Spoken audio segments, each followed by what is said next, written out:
Na Blejskem gradu je na ogled dokončana stalna razstava Stoji tam Blejski grad. Po lani predstavljeni arheološki dediščini si je zdaj mogoče ogledati še zgodovino gradu kot gospodarskega, upravnega in družbenega središča Blejskega kota.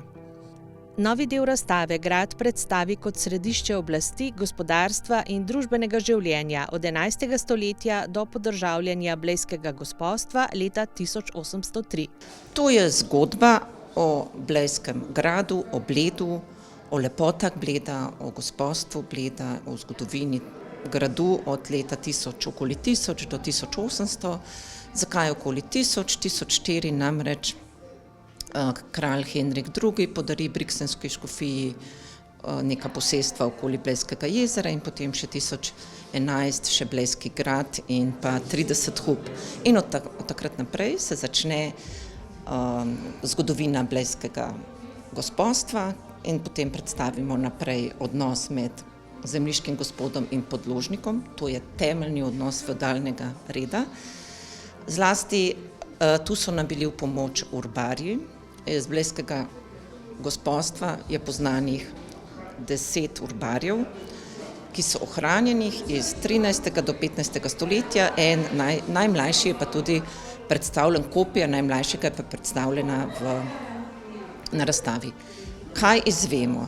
Iz urbarjev izvemo pa zelo veliko o življenju podložnikov, se pravi kmečkega prebivalstva, in vemo, kaj so jedli, kaj so pridelovali, s čim so se ukvarjali. Ker se originalni grajski interierji niso ohranili, so strokovnjaki zgodbo ustvarili s scenskimi prizori, lutkami in ilustracijami. Podlaga pa so 2 darovnici iz 11. stoletja, urbarji iz 15. stoletja ter sodne prisege iz 17. in 18. stoletja. Poznamo 200 sodnih priseg iz 17. in 18. stoletja, ki so se ohranile v slovenščini. Te prisege nam pomagajo razumeti, kako so tudi živeli, kako so se ljudje imena, kakšno slovenščino, za jezik so pomembne in pa tudi, kako je potekal sodni sistem in pa sojenje. Ohranjene so med njimi tudi prisege žensk, kar pomeni, da so tudi ženske lahko sodelovale v sodnem postopku, da niso imele nekega pooblaščenca. Napisane so v slovenščini 17. in 18. stoletja in za navadnega obiskovalca težko razumljive, zato smo jih morali posodobiti. Največji izziv sta predstavljali upodobitvi škofa Albuina in kralja Henrika II. Oziroma prizor predaje izročitve darovnice začetka 11. stoletja. Ker je leto 1000, iz tistega časa pač ni fotografij, ni materijala, tako da zelo nenatančne upodobitve.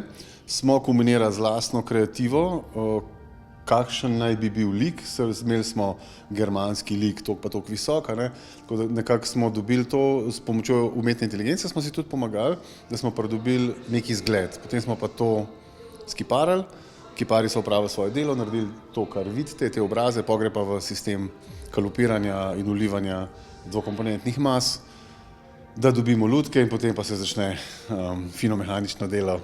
Vsako dlako posebej smo mogli dati noter, tako da je bilo to zelo izziv narediti in tudi zelo dolg časa traja to vse skupaj. Razstavo so v Narodnem muzeju Slovenije zasnovali tako, da je razumljiva domačim in tujim obiskovalcem. Na Blejskem gradu jih namreč vsak dan naštejejo tudi po več tisoč. Na Slovenski muzej smo veseli, če imamo na dan desetine ali pa 100 obiskovalcev. Ta grad jih ima na tisoče na dan.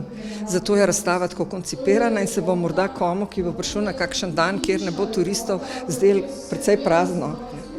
No, zgodba pa je koncipirana tako preprosto in tako natančno. Ne gre za preprostost v pomanjkanju, ampak tako natančno, da predstavi na tak nazoren način funkcije gradu. V Zavodu za kulturo Bled so v zadnjih letih s sodelovanjem in skupnim iskanjem rešitev uspešno izvajali prenove ter nadgrajevali vsebine, da bi obiskovalci še bolj navdušeno raziskovali Blejski grad skozi raznoliko ponudbo v različnih grajskih prostorih. Zdaj, mi se vsa leta že trudimo, da grad ne bi bil le razgledna točka, ki je res seveda zelo enkratna, vendar pa tudi vsebine so pomembne. Za grajskimi zidovi se skriva mnogo zanimivosti.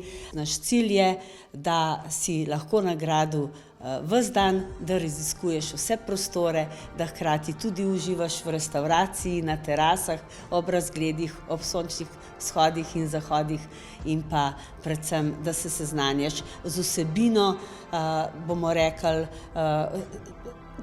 ki je z vsebino in pa zgodovino, ki je ponesla naše področje Slovenijo tudi v evropsko in pa v svetovno zgodovino. Uspešno sodelovanje med Narodnim muzejem Slovenije, ki je postavil razstavo, in Zavodom za kulturo Bled, ki je poskrbel za prenovo prostorov, se bo nadaljevalo tudi v prihodnjem letu, ko bodo prenovili sobo posvečeno Primožu Trubarju.